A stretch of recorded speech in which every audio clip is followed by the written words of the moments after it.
Good afternoon, my dear students. You are again welcome to my class of Indian Economic Development. Today, I am taking up Unit 2. I have already completed Unit 1 in the last class. In this Unit 2, we will discuss structural changes in Indian economy after liberalization. Out of this, we will deeply discuss about meaning, need, significance and features of liberalization, globalization, disinvestment and privatization, present features of Indian economy. Today, out of this, I am taking up liberalization as today's topic. The meaning of liberalization is given as the removal or loosening of restrictions on something, typically an economic or political system. I will take up introduction of this liberalization. Liberalization was the outcome of New Economic Policy 1991. A brief historical background. In the late 1980s, government expenditure began to exceed its revenue by such large margins that meeting the expenditure through borrowings became unsustainable. Prices of many essential goods rose sharply. Imports grew at a very high rate without matching growth of exports. As a result, foreign exchange reserves declined to a level that was not adequate to finance imports for more than 2 weeks. There was also not sufficient foreign exchange to pay the interest that needs to be paid to international lenders. Also, no country or international funder was willing to lend to India. India approached the International Bank for Reconstruction and Development, shortly IBRD, popularly known as World Bank, and the International Monetary Fund, shortly IMF, and received $7 billion as loan to manage the crisis. For availing the loan, these international agencies expected India to liberalize and open up the economy by removing restrictions on the private sector, reduce the role of the government in many areas, and remove trade restrictions between India and other countries. India agreed to the conditionality of the World Bank and IMF and announced a new economic policy in 1991. Features of liberalization. Important feature of liberalization is the removal of restrictions in some fields such as industrial sector, financial sector, tax reforms, foreign exchange markets, and trade and investment sectors. Number 1, let us try to explain deregulation of industrial sector. In India, regulatory mechanisms were enforced in various ways. Number 1, industrial licensing, under which every entrepreneur had to get permission from government officials to start a farm, close a farm, or decide the amount of goods that could be produced. Number 2, private sector was not allowed in many industries. Number 3, some goods could be produced only in small-scale industries. And number 4, controls on price fixation and the distribution of selected industrial products. The reform policies introduced in and after 1991 removed many of these restrictions. Industrial licensing was abolished for almost all base product categories: alcohol, cigarettes, hazardous chemicals, industrial explosives, electronics, aerospace, and drugs and pharmaceuticals. The only industries which are now reserved for the public sector are a part of defense equipment, atomic energy generation, and railways transport. Many goods produced by small-scale industries have now been reserved. In many industries, the market has been allowed to determine the price. Here it is, a picture of deregulation of industrial sector. Here you see the picture of industries. Now the control by the government has tremendously reduced due to this liberalization. Next, let us pick up second point is financial sector reforms. Financial sector includes financial institutions such as commercial banks, investment banks, stock exchange operations, and a foreign exchange market. The financial sector in India is regulated by the Reserve Bank of India (RBI). You may be aware that all banks and other financial institutions in India are regulated through various norms and regulations of the RBI.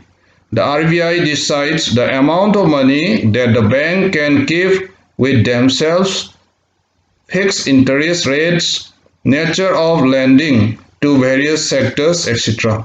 One of the major aims of financial sector reforms is to reduce the role of RBI from regulator to facilitator of financial sector.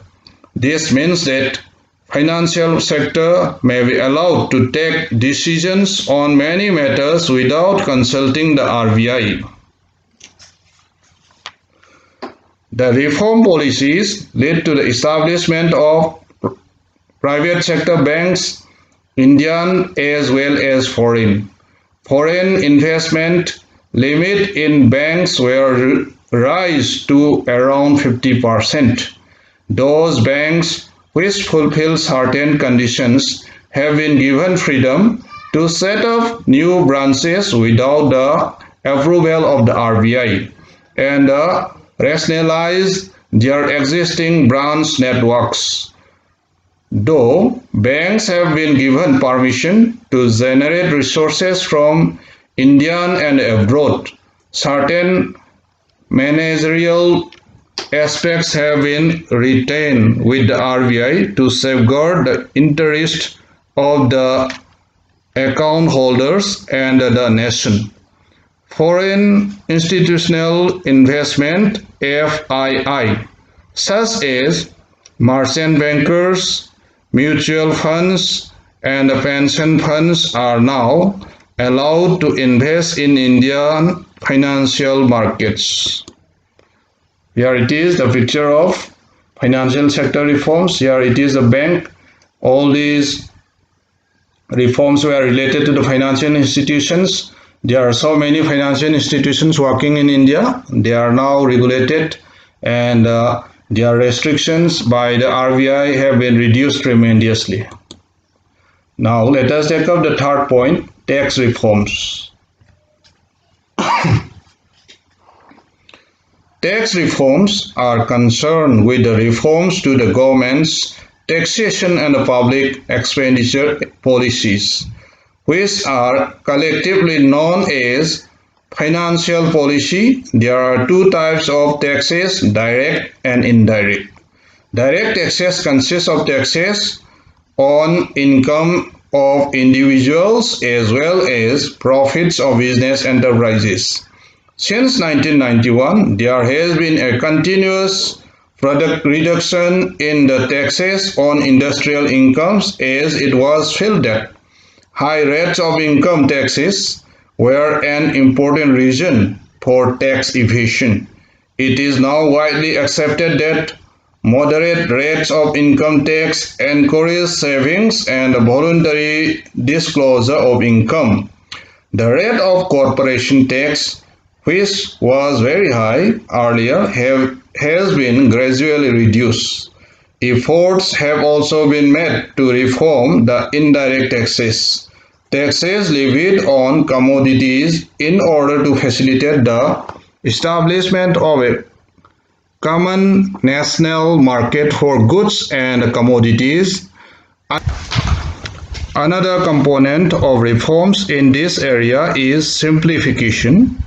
In order to encourage better compliance on the part of taxpayers, many procedures have been simplified. and the rates also substantially lowered. Recently, the Parliament passed a law, Goods and Services Tax Act 2016, GST Act 2016, to simplify and introduce a unified indirect tax system in India. This law came into effect from July 2017. This is expected to generate additional revenue for the government, reduce tax evasion, and create one nation, one tax, and one market. The third point is foreign exchange reforms. The first important reform in the external sector was made in the foreign exchange market in 1991 as an immediate measure to resolve the balance of payments crisis. The rupee was devalued against foreign currencies. This led to an increase in the inflow of foreign exchange. It also set the tone to free the determination of rupee value in foreign exchange market from the government control. Now, more often than not, markets determine exchange rate based on the demand and supply of foreign exchange rate. Here it is a picture of foreign exchange reform. Here foreign currencies were exchanged for one another. Now different values were determined out of this foreign exchange rate. So let us take up the fifth point, that is trade and investment policy reforms. Liberalization of trade and investment regime was initiated to increase international competitiveness of industrial production and also foreign investments and technology into the economy. The aim was also to promote the efficiency of local industries and the adoption of modern technology.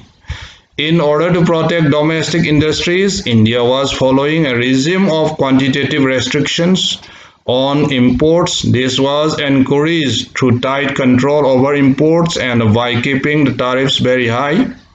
These policies reduced efficiency and competitiveness, which led to slow growth of manufacturing sector. The trade policy reforms aim at number 1, dismantling of quantitative restrictions on imports and exports. Number 2, restriction of tariff rates, and number 3, removal of licensing procedures for imports. Import licensing was abolished except in case of hazardous and environmentally sensitive industries. Quantitative restrictions on imports of manufactured consumer goods and agricultural products were also fully removed from April 2001. Export duties have been removed to increase the competitive position of Indian goods in the international market. So all these are points of liberalization. So let us take up the picture of these trade and investment policy reforms. Goods were exchanged for another goods, so-called export and import. Indian goods were exported to other countries, and other goods and services were imported to India also. All these trade were taken place throughout the world. So here let us take up the home assignment. The question is, mention any one objective of liberalization. So please try to submit this home assignment before the next class. So thank you for listening. See you again. Thank you very much.